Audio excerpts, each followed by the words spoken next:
રાજકોટ જિલ્લાની ભાગોળે જસદણ તાલુકામાં ભગવાન શંકર, ભગવાન ભોળોનાથ, દેવાધિદેવ મહાદેવ ઘેલા સોમનાથ રૂપે પૂજાય છે, જેનો ઇતિહાસ ધર્મ, ચમત્કાર અને પરંપરાઓથી ભરપૂર ભરેલો છે. વાત છે 15મી સદીની.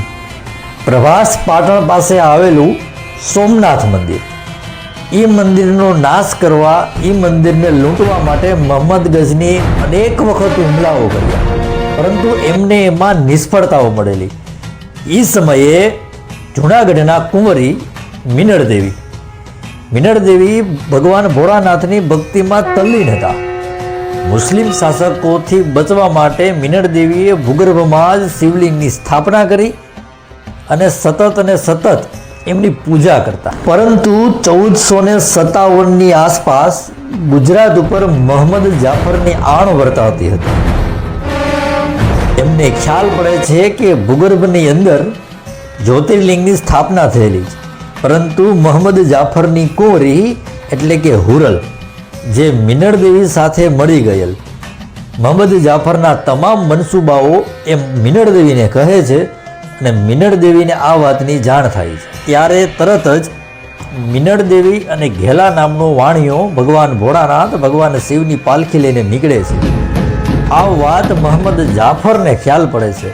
ત્યારે તરત જ એ પોતાનું આખું સૈન્ય એમની પાછળ મોકલે છે. ત્યારે જ્યાં ગામ આવે છે ત્યાં બ્રાહ્મણો અને ક્ષત્રિયો યુદ્ધે ચડ્યા છે.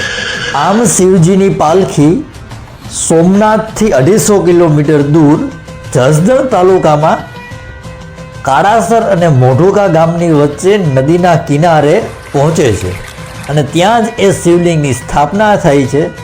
સાથોસાથ સામેના ડુંગર ઉપર મીનળદેવી સમાધિ લે છે અને ઘેલો વાણિયો નામનો વાણિક એ આ યુદ્ધમાં વીરગતિ પામે છે. આથી જ એ સ્થળનું નામ ઘેલા સોમનાથ પડે છે. એવું કહેવાય છે કે નદીનું નામ પણ આના ઉપરથી ઘેલો નદી નામ પાડવામાં આવે છે. આ યુદ્ધમાં હજારો બ્રાહ્મણો વીરગતિ પામ્યા હતા અને કહેવાય છે કે આની સ્થાપના પણ વેજલ ભટ્ટે કરી હતી. આમ આ જગ્યા પૌરાણિક ઇતિહાસ સાથે સંકળાયેલી છે.